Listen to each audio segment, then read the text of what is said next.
it's up to the brands to help foster a connection. They're the connector point. When we look at what I get to do every day, the way I like to talk about the team is I'm a connection point between two different sides of a pole. On one side, there's a creator somewhere that has a vision. They have a point of view or a story or something that they're trying to put out into the world that they want to share.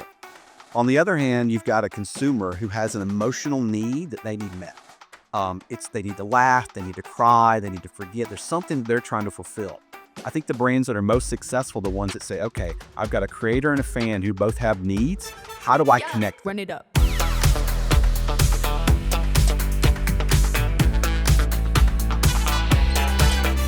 Hey everyone, quick disclaimer this week. In this episode, we cover a story about Meta Horizon Worlds discontinuing VR. But it turns out just a couple hours after we recorded the episode, Meta actually walked back that announcement, saying that they're going to keep VR operational on the platform. But the discussion around Horizon is actually really interesting, so we kept it in. Enjoy the episode.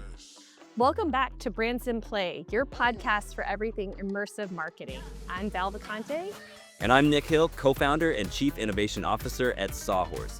This week, we're rebroadcasting a dope panel from South by Southwest that we were both on. From the gaming track, the innovators today, and the future of play.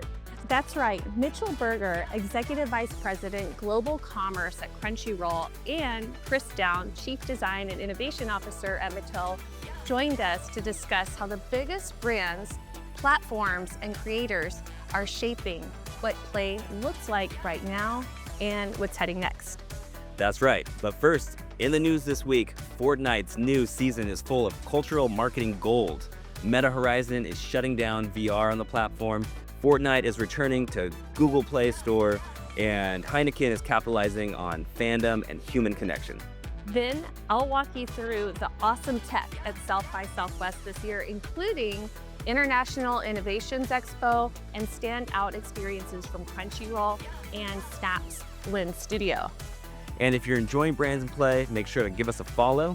Every week, we break down how brands, platforms, and creators operate inside gaming and immersive media. Let's get into it. Let's go. Run it up.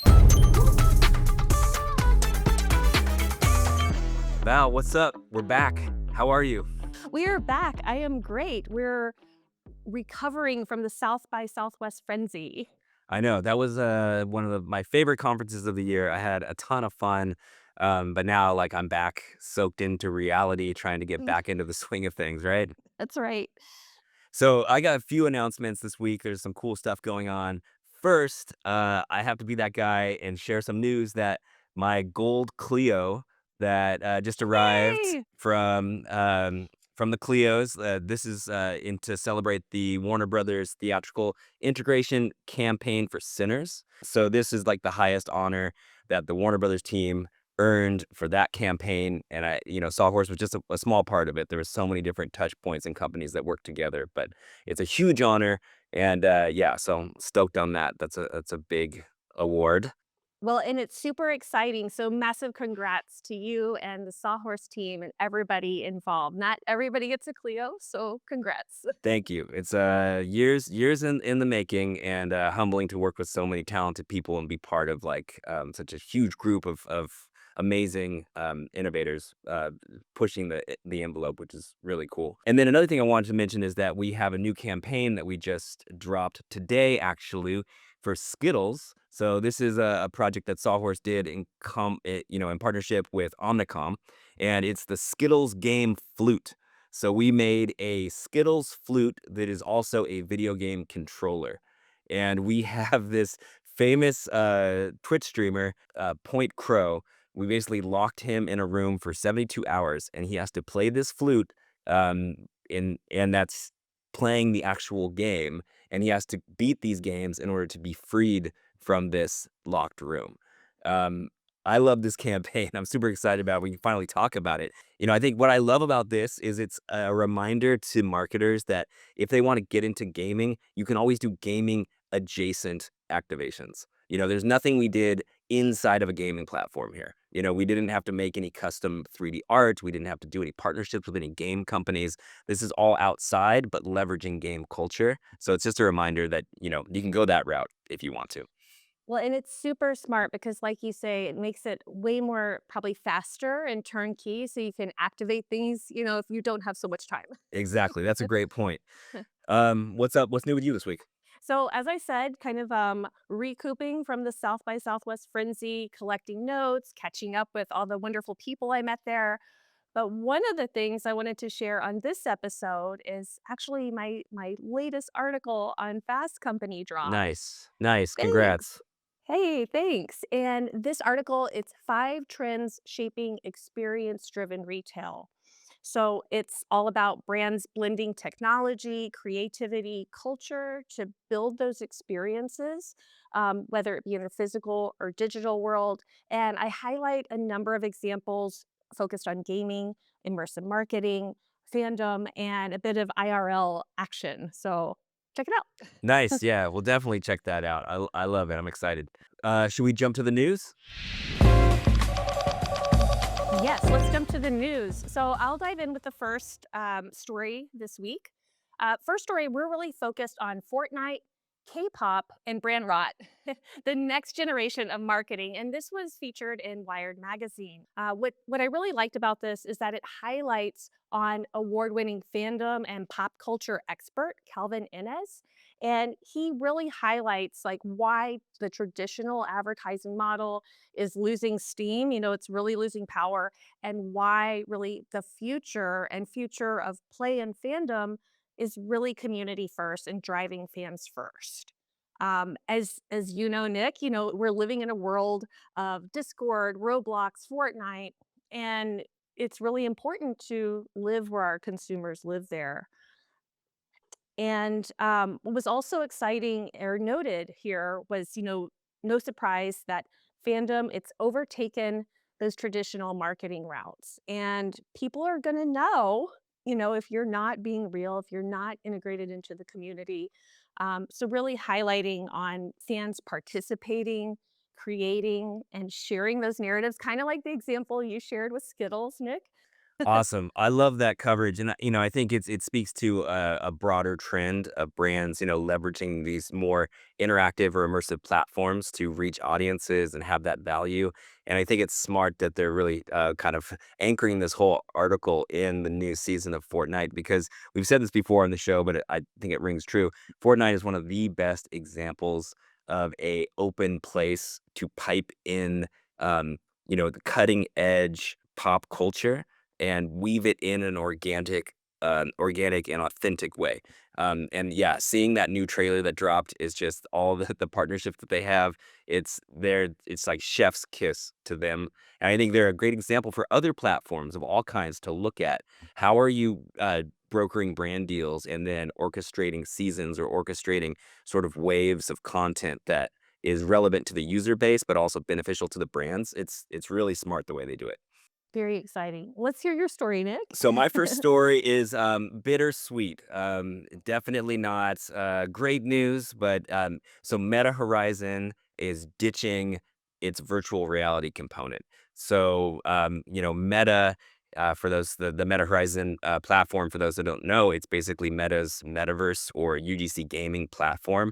It's been around for a few years. It started specifically with VR. So all of the builders and all the people that are participating in this platform, most of them are VR first, wearing the headsets, building in VR, sharing games in VR. And just last year, they announced that there's going to be a mobile component to this. So you can play on your phone or in VR. That's sort of rolled out this year. But now Meta's being definitive, saying we're killing the VR component. We're only focusing on mobile. And so this month, the Meta Horizon app will be removed from the Quest store, so nobody new can download it. And then in June, they're completely disabling all VR capabilities for that community. Um, and it's that's the bitter part. The sweet part is that Meta is really focusing on the mobile first side of this. They want to be a competitor to Roblox and Fortnite and the other biggest, most successful UGC gaming platforms in the world. So it is a wise choice to go there. Although it's kind of sad because the community who has spent all their time and energy starting companies, building connections, exploring, all of that was VR. So, the question is, are those people going to make the jump to mobile and start designing for mobile, or are they going to walk away from the platform? And I think what's so interesting here and very important to highlight is that UGC gaming platforms only grow and blow up when you have engaged organic user base. The people that want to be there, that want to build, that have an opportunity to actually build a company, and find success and find large numbers of players. So you need that organic love, and I feel like by closing the door on VR, they just lost it. The question will be, and the challenge will be, can they make the mobile side compelling enough to galvanize and grow an organic audience that's authentic? Your thoughts? Oh, yeah, you covered it beautifully. It is sad. I mean, like when we think about COVID and we had that next sort of wave of VR, and you saw loads of people, like just from a consumer base, shift to VR, playing things like Beat Saber. Mhm, mhm. That was kind of like the Pong of VR, right?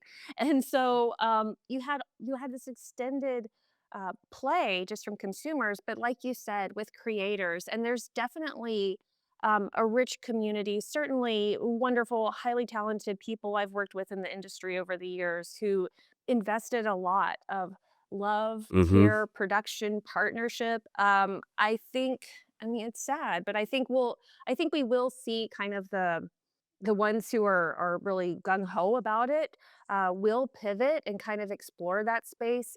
I'm curious to see how consumers are gonna take that mobile, especially with the high, platforms we have existing already. I mean, it's like, get your popcorn out because what's gonna happen with Meta Horizon Worlds this year is gonna be totally interesting. Um, and yeah, I fully agree. Like, let's just keep an eye on it and see where it goes. But what story do you have next? So the next story I have, keeping it all, Fortnite related this week, it seems like. Fortnite is in the news. So Fortnite returned to Google Play Store globally on March 19th. So Epic Games and Google, they kind of finally settled their legal disputes. So the story is all about those biggest shift in mobile gaming, that we've seen. So this has been a long, long legal fight. Uh, and the move resets the relationship that Epic has had with Google. And it really opens the door for all of those Android players who, haven't had the chance Yeah. to play on their devices. Um, it's also, I think a big shift in how we're going to see platforms and publishers negotiate, their power of payment and That's a great point. access. Right, and then actually, let's talk about some of the numbers here, right? So with Fortnite returning back to the Google Play Store, this legal settlement, just to get into the numbers here, it's lowering the in-app payment fees. So Mhm. they were 30%. So a massive amount just to be on the store Yep. taken away, and that's been reduced to 10 or 20%. Nice. So very, very excited for, the creator community and all of those creating there. I love And it. the Honestly, like, Tim Sweeney is the G. Like, I've said this on the show before, but I'll say it again. This guy is like stands up to the biggest tech companies in the world and is just like, "Nah, dog, not doing it. I'm pulling my whole platform from you." And like he goes into court, he goes to battle, he unlocks he changes laws, he changes rules. He's a great example for other tech leaders who, are upset about the way things are. You don't have to settle. If obviously Epic's a larger company, they have a lot of resources, but this guy puts his foot down and action. We see action, which I love to see. I love that too. It is really a good example of, using your, power and community and so to put your word out there and your point of view out there. And actually, one of the things that came up, speaking of Tim, okay, Nick, so speaking of Tim, because he's sort of pushed back and he is such a big voice in the community. So Tim has actually agreed not to publicize or criticize the Play Store until 2032. So there's a an expiry date on that, Nick. So let's see. Well, that's fair. I mean, he just knocked down 20% of their profits, or 2/3 of the profits that they were making. So that seems like a fair trade-off. You can't talk shit. I I think so. And just sort of like, of course, brands in play. So what does all this mean for brands, right? It means we have the mobile access is expanding. We're going to have larger global distribution channels and making more branded experiences. We're going to have lower fees, changing those economies as we touched on. So giving more publishers more investment opportunities. And then also, bigger reach for live events. So with Fortnite's new season launch, like the same day that this happened, we'll see brands engage more Fortnite drops, more opportunities, more audience, more ways to engage. So really excited about this one. It's a win for Fortnite. I'll take it. And what about you, Nick? Your story, what's going on? Last story of the day is Heineken's campaign is all capitalizing on fandom and human connection. So Nice. Heineken's got this new campaign that they're rolling out all year. Basically, it's called Fans Have More Friends. And it's a global sponsorship platform focused on the biggest passions that the Heineken's customers have, which is football, aka soccer for Americans, Yep. Formula One, and music festivals like Coachella, etc. And what's interesting is the campaign was built on a simple insight, which basically is fandom accelerates human connection. And they did a bunch of surveys that basically they found that 75% of fans say fandom helped them meet new people. So That's the more nice. friends, the bigger a fan you are, the more friends you have. It's like there's a natural community that kind of builds around fandom. And what's interesting here is that Heineken is recognizing this and basically saying, let us go to where the fandom is and show up organically. And then essentially that is our marketing. We don't need to market around these fan areas or outside of them and say how great Heineken is. They're just saying, let's go to where these organic fandoms are exploding and just show up and add value to them. And it was really exciting because the first way they did this, they showed up in New York in like a social experiment, which was Mm, really interesting. There was this guy, Joe, just a normal guy that moved to New York City from Australia. There was an upcoming huge football match that he basically was going to watch alone because he had no friends in New York. So what the campaign was, he made all these flyers that said, "Come have a beer with me at the bar. Watch this game. Are you a fan of this league? Come hang out with me." So he put it all over the city. He also did all these social posts, and basically Heineken rallied around this, and they kind of reskinned a bar in New York. They brought in the Champion League trophy, the oh, actual one. They wow. flew it in. And then they had like this big like football star, like an OG, like actually serving beers for fans. And like hundreds of people showed up. And it was like this crazy, like organic, immersive marketing activation that was all celebrating fandom and friendship and growing relationships. So I thought that was just really clever and exciting. And it shows that like thinking outside of the box and sort of reworking your marketing, you can really add more value when you kind of go deeper and you get out of the way a little bit. You surround yourself around what's happening organically. So yeah, but I discovered this through a LinkedIn post where they are also as part of this campaign, they made a mobile game that basically is like an endless runner where the better you do, you gain more friends. And so you have all these friends running with you inside of this um, this mobile game that's Heineken branded. I know it's available in South Africa right now, but it's going to be rolling out to other places. Anyways, interesting campaign. I don't know. What are your thoughts? I love it. I love this idea of fandom and friendship and how Heineken really kind of took note of Joe, right? and supported them. And that's something, I think was a theme that you and I always talk about is like, don't interrupt those Yeah. moments, but integrate, support. And I think this is a good example of that. Yeah, and another thing to keep in mind is, like, there was no Heineken branding on that flyer, and there was no real Heineken branding until you actually got to the bar. So I think that that is another way of keeping it authentic and organic. All right, well, that's it for the news this week. Let's move on to our real-time review.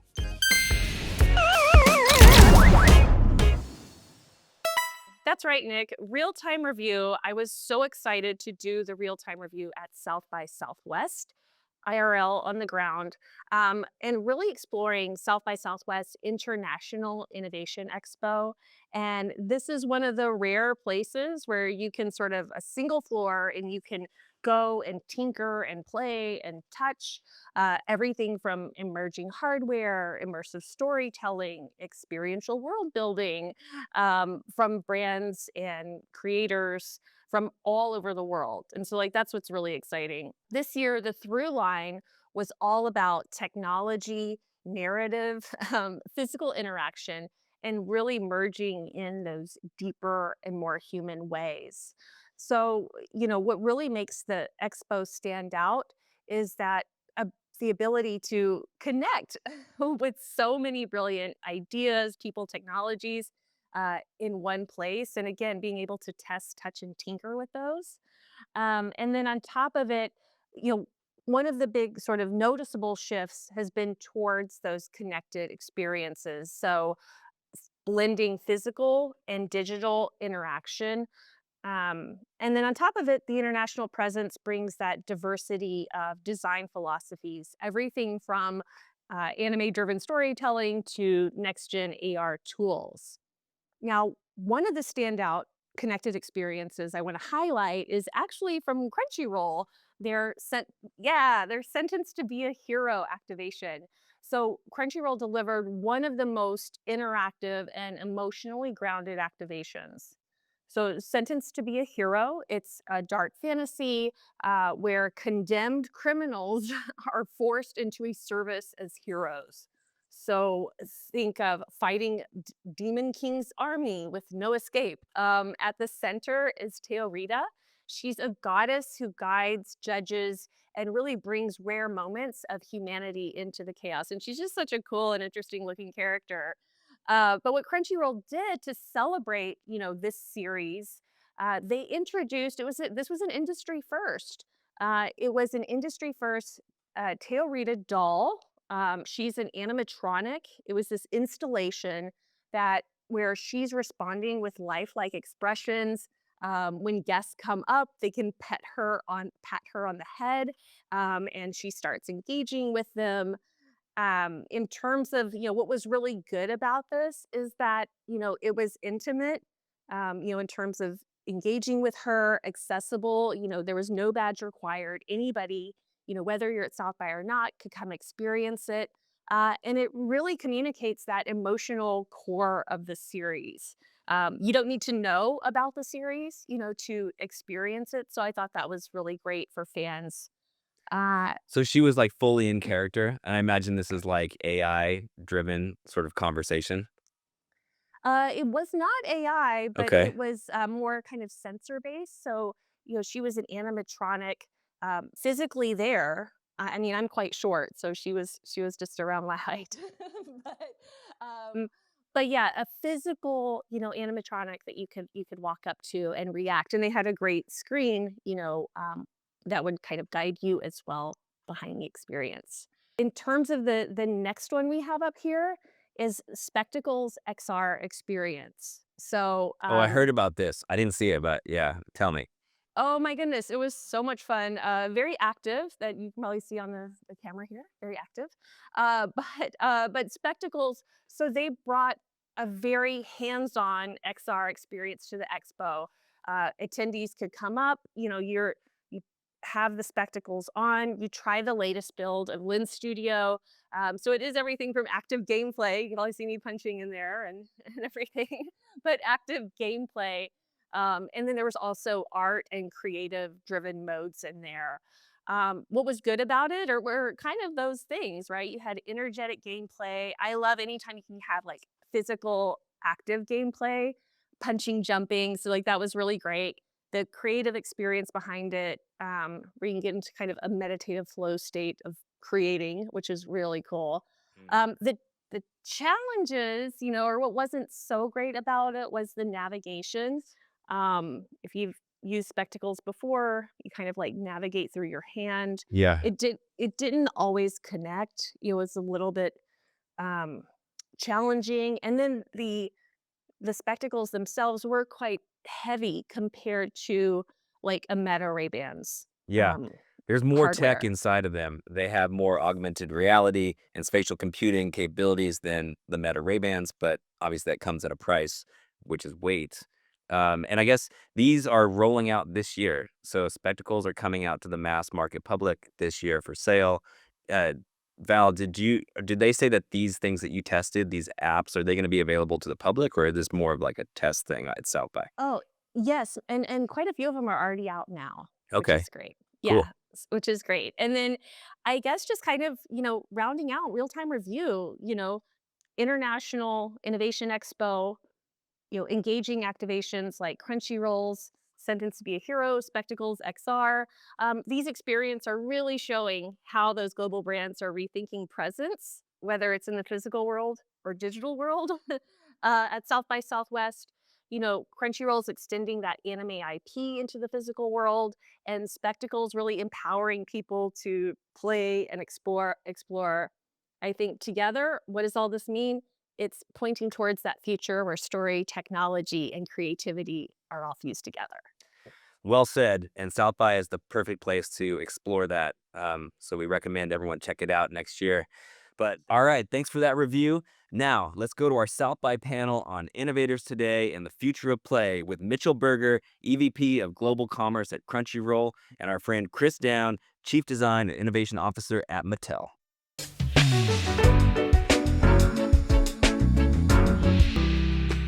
So I am Val Vacante. I am a managing partner at Collabsco, also part of the Fast Company executive board. So I write for them. So check it out. But I'm so excited because this morning to join this incredible panel to cover innovators today and the future of play. Now we'll dive into the conversation. We have a couple of topics here. I guess the first one, and this is for the group, would love to hear, your point of view on what's happening with tech, what trends are kind of impacting your business, and what does it mean to play? I mean, I can jump in. It wouldn't be a South by Southwest panel if we didn't talk about AI for a hot second and maybe a little bit more. I think there are two aspects of that technology in terms of like the capability that it puts into the hands of creators, which certainly in the towel where we're very creative heavy in product development, product design, engineering, and so forth, and we're creating a lot of not just digital experiences but physical products. We're using it a lot on the ideation, the front end, and we're using a range of tools, a variety of things. Certainly on further downstream, things like Adobe and Firefly we use to in kind of our packaging practice, which that's IP safe. Where things are a little bit hazier at this stage, we will use in ideation, but we measure the IP compliance in terms of how well is this representing the Mattel brand that it is, or our partner brand in terms of how that goes through our creative pipeline. On the outside of it, we're really in terms of external facing, using AI. You saw Skeletor, and I know like it's the whole like even bringing OpenAI up in the context of this is a little bit tough, but let's talk about kind of what it allows us to do in terms of creating consumer engagement. It's interesting and it's exciting because it does allow consumers to, in that case, co-create with us, which we think is really, really interesting. We're playing with it more in the adult space and not the kid space because it's an area certainly from a kid point of view where we have a huge obligation to ensure that we're doing things in a safe, high quality, not just IP specific way, but protecting kids through play. It's interesting for us at Crunchyroll because we sit at this intersection. We're both a tech company and an entertainment company. We have a platform that we're out there driving. So one of the things for us that we look at is how do we always make sure that that platform, that experience is something that the consumers like, that feels authentically Crunchyroll and is quality. So one great example is this year we've launched in the U.S. a manga service. It was something that fans have told us for a very long time. They really enjoy reading manga. They want to interact with it. They want to interact with the Crunchyroll. So we've added that to our platform. It's not core to what the streaming platform wasn't there, but figure out a way to do that felt very Crunchyroll and brought that tech in so that you can enjoy the manga, so that you can have a seamless experience on our platform. I think it's really enhanced that. So that's one of the things that we're always looking for is how do you enhance that experience to make sure that we're on that track of making sure that customers are delighted every time they come and interact with us on the platform side. Yeah, and that's really nice talking about the manga extension because we know anime fans love manga, but just to have it as a nice extension to the existing experience they have. I believe it's an additional subscription, right? It is. It's included in one of the tiers. It's just a way to make sure that as a member of Crunchyroll, we're always adding value. There's always something else there for you to make that something that you're going to come back to month after month. All in one place. All in one place. All you can say. I would just say that, with technology, and then you were asking about like how are we leveraging these things. The important thing to remember is just because you can doesn't mean you should, right? Like a new tech should come out, and a lot of brands kind of gravitate toward that, and they say like, give me one of those. But sometimes it's just not relevant to what that brand is, or it feels forced. So I think it's really important to remind and go back to what the core of the challenge is. What is the brand ethos? And how are we translating that to the minds of consumers? And what tech is relevant should we leverage in order to do that properly? And I would piggyback on what you were saying, Chris, about AI, like Gen AI. It's moving so fast, and you have the ability to co-create. And I think that's an area that I'm the most excited about. And I wanted to mention what Roblox is doing. I don't know if you're familiar with the latest announcement, but now inside of games in real time, users can prompt 3D objects that not only they can that visually look the way they want them to, but they also come with the code. So you could say, I want a car that looks like a banana with a rocket, and not only will that in real time show up inside the game you're playing, but it will have the mechanics and the code to be drivable. So I think what's really exciting, if that I'm excited about, is designing experiences and games where the people inside of them are designing and building in ways that they never have before. So I think from a creative standpoint, that's really an opportunity for brands to really get crazy. Yeah, I'm excited too because it just makes it easier and more accessible. Like, as a fan, right? You have like, oh, what if this happened, or what if that happened, or I would love if whatever happened.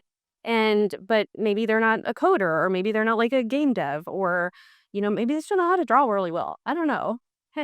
But having, some of those accessible tools, I think it's going to be really exciting. And thinking about things like fan art and how that evolves, or like what you guys are doing, Skeletor as an example. But, how are fans going to start translating those stories or inspiring new products or ideas? I think it's interesting. Let's see. Before we go to the next, let's talk about one of the trends is because Chris, you touched about with Mattel and the sort of older audience, that kidult number is really big. So, in terms of maybe Nick, in terms of any of the work you're doing in audience, is that impacting anything you're doing, or for any of you really, are you seeing an uptick in what you're creating, how you're creating, or anything revolving that big kidult number? I'll start. I think for us, when you look at that kidult section, it's all about collectibles. I think that's where it really manifests itself in the anime world is people want to own something, a tangible piece of this IP that they love, that they've seen, that they've watched, that they've shared with their friends. So we're looking at ways to offer things, whether it's a very high-end collectible home entertainment release, and yes, home entertainment is still alive and kicking and very, very ownable, but enhancing that with a chess set or an exclusive pendant or something like that to make it a little more collectible. looking at ways that we can create exclusive opportunities, a drop that is a limited time that creates a little bit of FOMO, but something that is ownable, that is tangible. And I think that is an interesting trend in this digital first world that we all live in now that's very ephemeral. There is this turn that you're starting to see back to the tangible, back to ownership, back to it's mine. I can touch it. I can feel it. I can, I'm a big reader.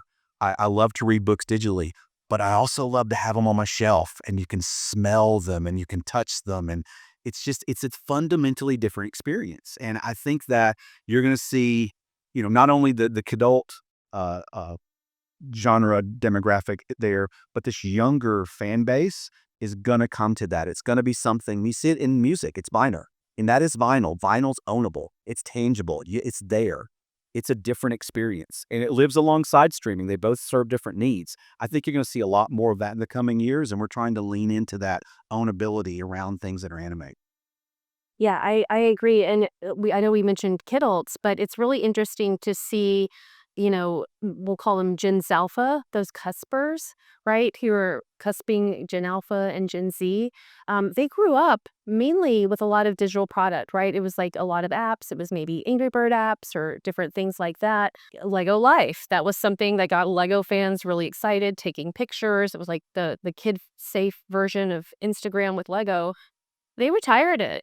You know what happened to all those kids' memories? Disappeared. They're gone.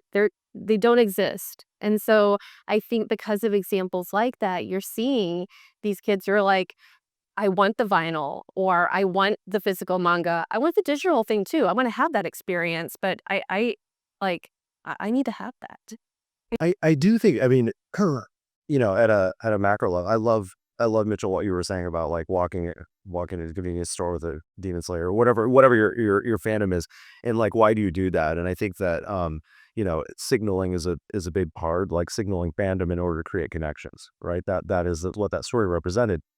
There's something going on. I mean, it is the fastest growing. Like, it's ironic that we're sitting here in 2026 in the fastest growing segment of toys, and it has been for the last 4 years of toys. People is adult, the adult consumer. That's the fastest growing segment. That is, I believe, a little bit of the sign of the it's a bit of sign of the times. It's a bit of kind of there's a democratization of kind of what people can engage with, and it's gaming and it's content and it's toys and it's all kinds of other things. And I think that it's a little bit of kind of a tidal wave that has raised the ocean to a new norm, where I don't think that audience is going to go away.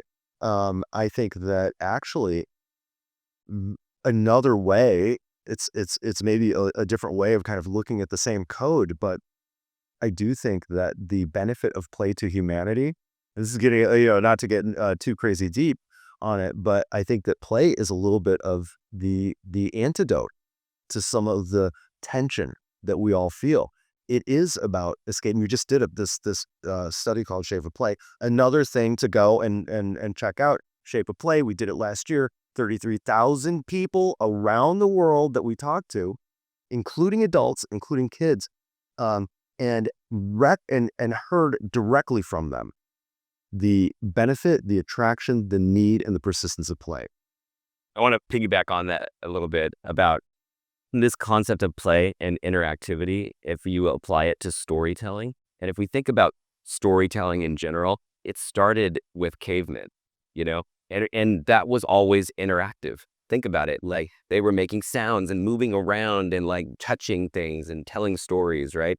And then somehow, as we evolved, we created the media system, so we were like making really polished content, that was produced, and it was like a video or a still, and then it was distributed to the world, and we had much more reach, but we lost the touch. I think this digital revolution of interactivity is actually tying back into our primal need as storytellers to connect. So I think it's really like an evolution of ways of connecting.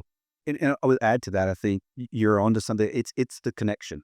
And, and we're in this digital first world. I think people are craving in-person and live connections. And they live both. So the example I always use is music. I'm a big music fan too. You can sit, as I was this morning getting ready, and listen to Metallica in your headphones or a speaker, and it is a wonderful experience. Like I mean, at 7 o'clock on a Sunday morning is really the only way I got here.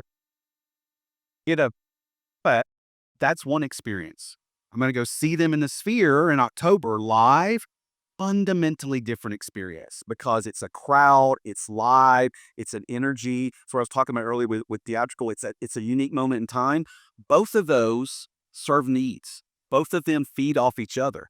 That's why streaming and theatrical, for example, are not in conflict with each other. They're fundamentally different experiences. And I think play plays a big part of that is people crave that experience of interaction with other people and what's going on. It serves this base human need that we all have that to your point, it's probably lacking these days and people are craving. Well, and that's a great segue to the next sort of topic here, which you guys kind of touched on, is Willie, what are the opportunities for brands and play? What are the opportunities in community? What are the opportunities with, how you collaborate? What Like I love the question. It kind of ties back to what we've been touching on a little bit. Like we're at this really interesting moment in the history of humanity where kind of anything feels like it's possible. Yeah. And AI is kicking that door wide open if it was only cracked open before. And even like, I mean, graphics. So we were having a conversation yesterday about like, I was listening to your podcast live, like, like consumers are less and less interested in like 4K, 10K, 1000K graphics, high fidelity. It's the next PS6, 7, 8, not like, okay, it's no longer about processing power and fidelity because it's gotten to a point where it feels pretty damn real. And if that doesn't feel real enough, throw on a headset, and so yeah. And so they're looking for what is then the novelty of what that experience is? What is the quality of the experience? What is the uniqueness because of the creator that made it? And how can we make a connection? Because now it's a deep cut that you and I are in. Like it's like this whole other level, which I think is just so interesting. Yeah, I love that. And I think for me, it's like the real opportunity for brands is to connect deeply with their consumer and have a dialogue that's open. It's opportunities for brands to be vulnerable and connect in ways that really create massive loyalty and brand love, which you never could before. The technologies didn't exist. Now there are no barriers in how you do that, right? Exactly. And so there's opportunities now to go deep and build that. And that's what I think is most exciting. The brands like you guys are actually pioneers. You're not afraid. You're taking the risk. You're being vulnerable. You're, diving into communities. You're co-creating. You're growing in that way, and you're leading the industry. So I think it's the brand to lean in that will be the most successful. I think the other thing is it's up to the brands to help foster a connection. They're the connector point. Where we look at what I get to do every day, the way I like to talk about the team is I'm a connection point between two different sides of a pole. On one side, there's a creator somewhere that has a vision. They have a point of view or a story or something that they're trying to put out into the world that they want to share. On the other hand, you've got a consumer who has an emotional need that they need met. They need to laugh, they need to cry, they need to forget. There's something that they're trying to fulfill. I think the brands that are most successful, the ones that say, okay, I've got a creator and a fan who both have needs. How do I connect them in an authentic way that doesn't feel forced, that doesn't feel opportunistic, that doesn't feel all about just making money, but really feels about, I'm going to help you fulfill this need and tell your story. And the brands that do that, I think really resonate and are successful. And then all the other things come, the financial, the scope, all that is a byproduct. It's not what drives it. It's about making that connection. Yeah, I completely agree. It is being really, and it's like community first, fan first. What are the gaps? I think Mitchell, it's interesting with your background and helping, dubs get out on top, like at the same time. That's a massive pain point for fans who I don't want to wait 2 weeks. I don't want to wait. I don't want to wait a day. I want to see it at the same time.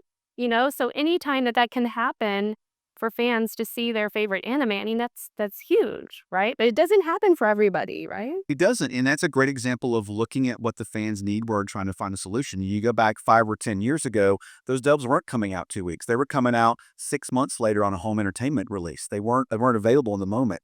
but we looked at what are the fans saying. Those dub fans want to be part of the conversation in the community in the moment. So you come up with a technological solution to enable that. And it really has brought so many more people into the fan base because you've removed a barrier and you've helped them connect with that piece of content and with the community that they want to talk about in the moment when it's being broadcast. And to your point, that brings more community, brings more, right? Big pool. Everybody's welcome. Well, great. And then in terms of any kind of, say, partnerships, how does that come into play? Like, how do you guys decide who to team up with?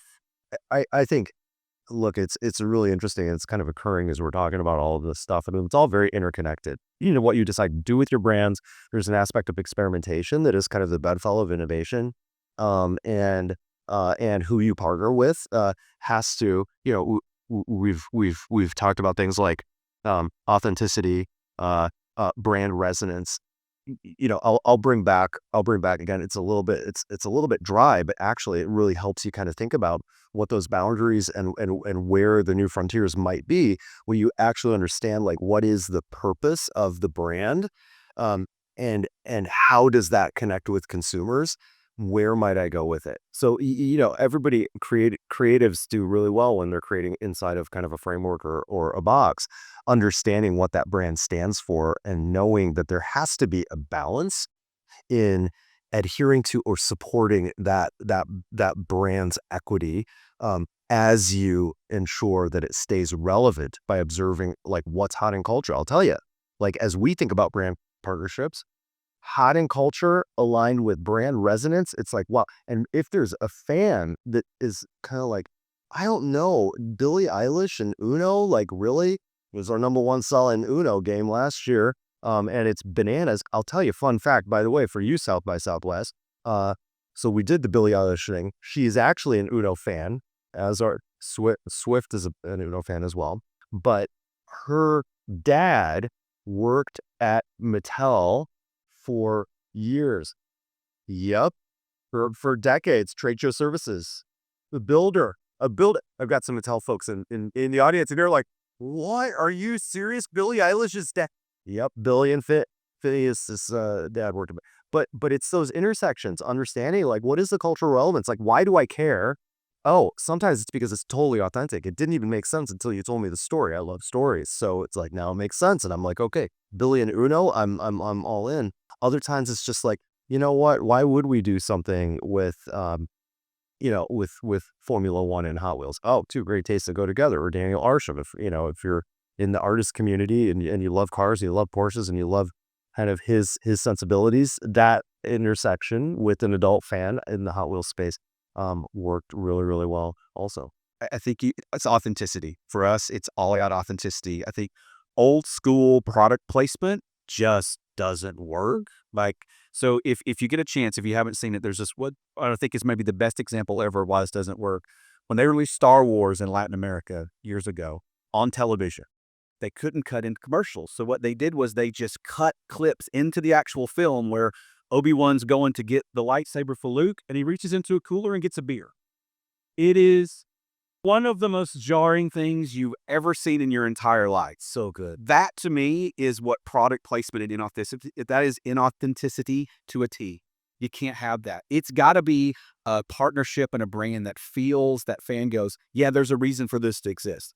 And again, maybe you have to tell them why. Maybe you have to walk them to the story of why Billie Eilish makes sense for Uno, but it's got to be real. You can't force it. And if you can find those real touch points and the brands you work with understand your brand and connect, then it's gold. It absolutely, it makes it delightful. Yes, that's Larry. That'd be fun. Like you said, it can't suck. It also can't be jarring.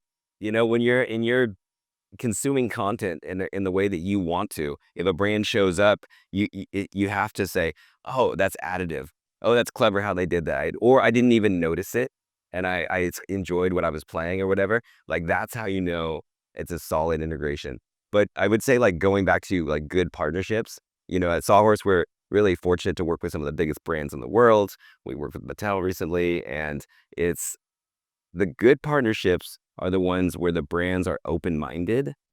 Like, brands are traditionally kind of closed-minded. They have full control over their brand, their IP.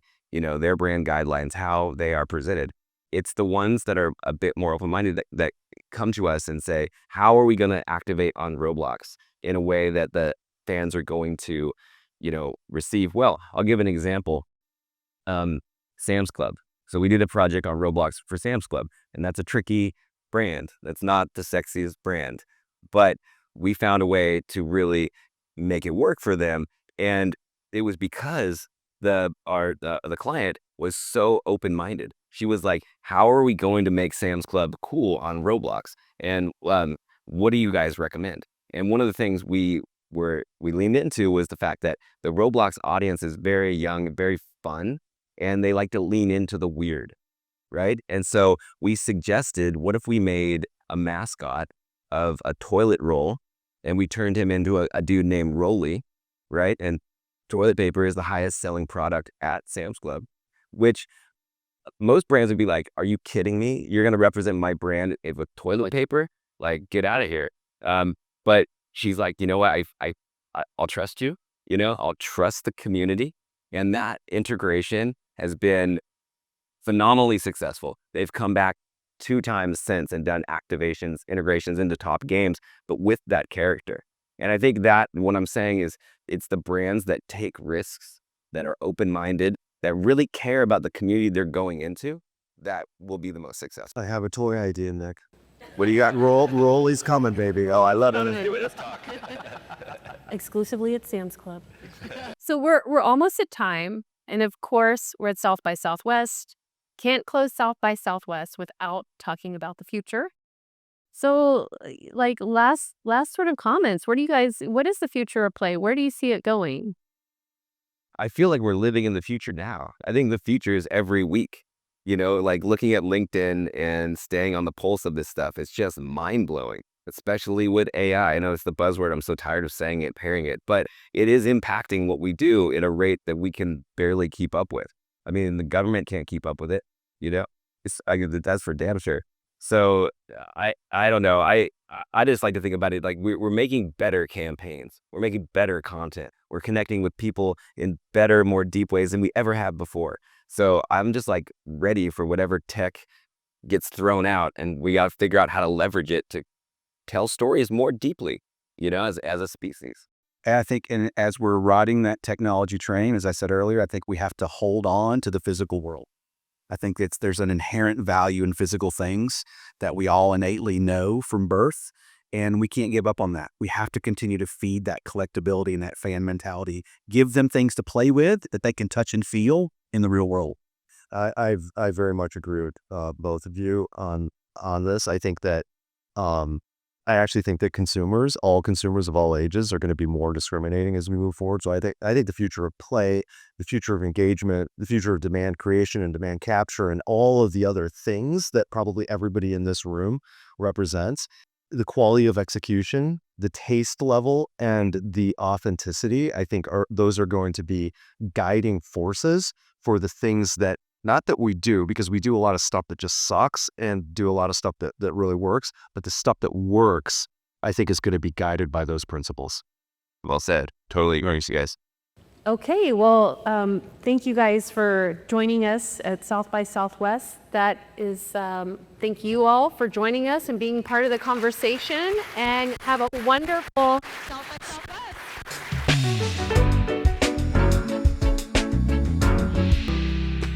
Oh man, I love that panel. I think it was one of the most exciting conversations I've had on stage in a while. I think we really got into that free flow state, which was cool.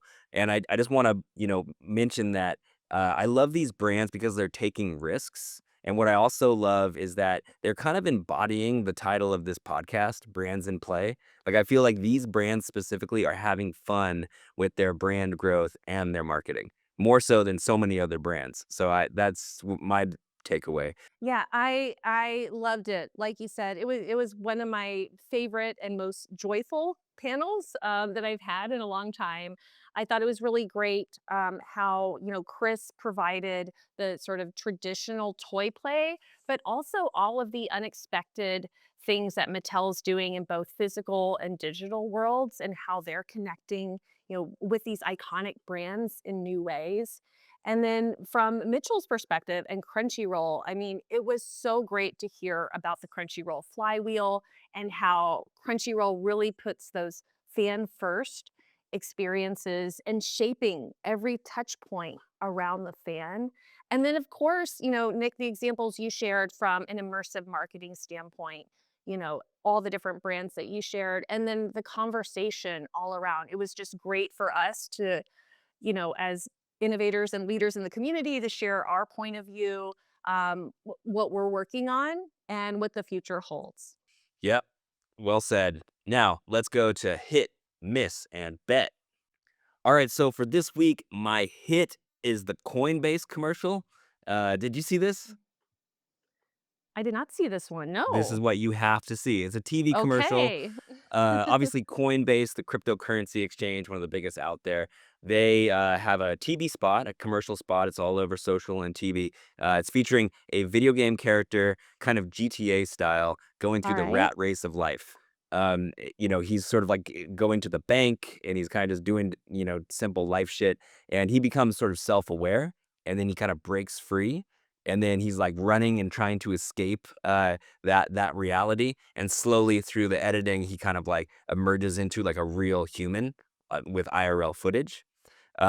It's a cool concept and I like it mainly because, well, technically they pulled off a really awesome thing. You can look in the BTS footage, you can see the way they put this together. Actually, when I Oh, saw it the nice. first time, I thought it was rendered video game graphics, but the whole thing was shot Oh, wow. practically, which is pretty fantastic.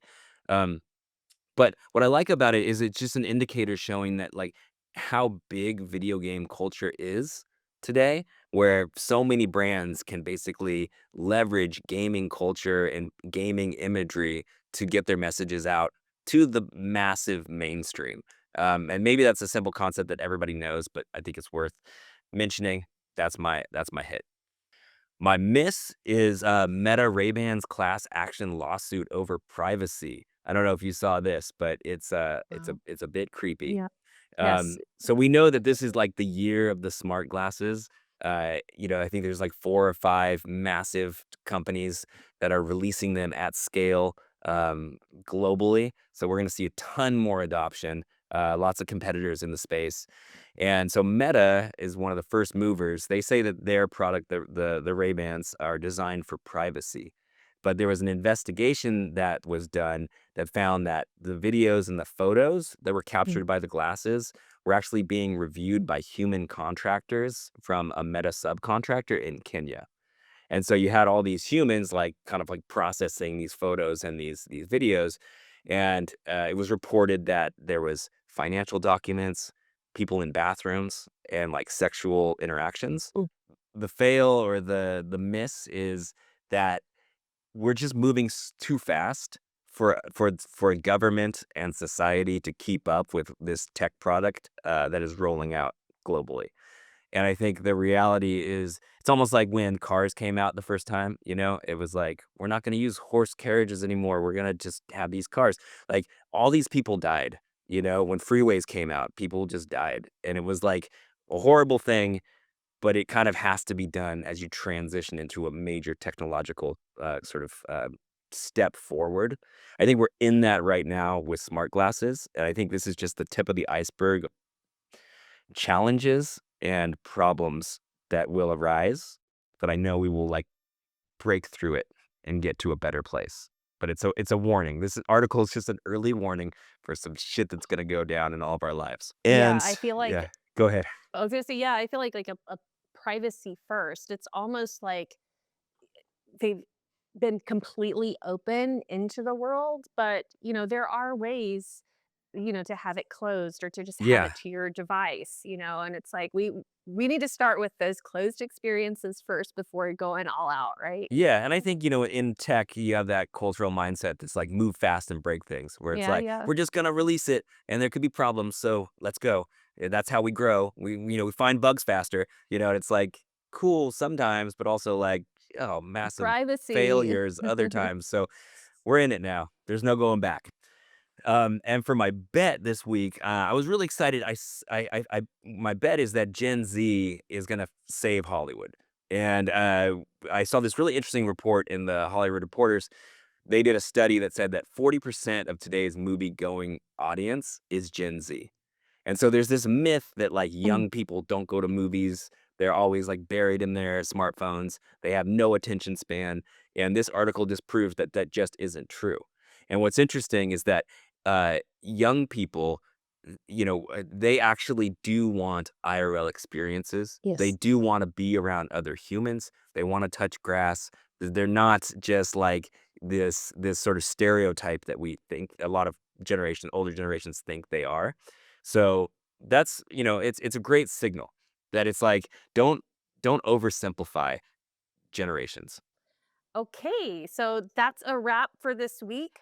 Thank you for joining us for another week of Brands in Play.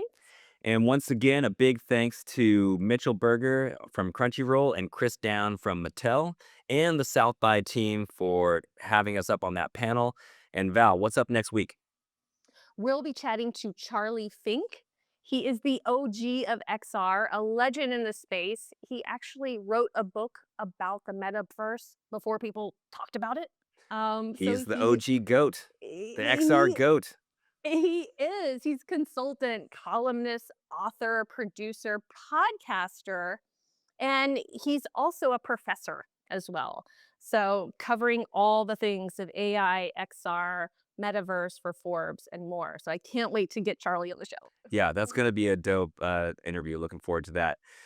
And if you're joining Brands in Play, make sure to follow the show. Every week, we break down how brands, platforms, and creators operate inside of gaming and immersive media. Edward, please read us out. And that was Brands in Play. Thank you for joining the podcast where we explore immersive marketing and the people who are leading it. Co-hosted by Nic Hill and Val Vacante, our show today was produced and edited by myself, Edward Regu, alongside our creative producer, Dr. Giovanni Castamero, and creative director, Ben Caro. A huge shout out to Asa Barrett for assisting us with our real-time review compilation edit this week. Be sure to join us every week for brand new episodes. Solely those of the host and guests and do not necessarily reflect the views, policies, or positions of host employers. The information shared during this podcast is based on personal experience and publicly available information and is intended for informational purposes only. Any references to specific platforms, companies, or partnerships are made in a personal capacity and do not imply endorsement, partnership, or official association with any organization mentioned.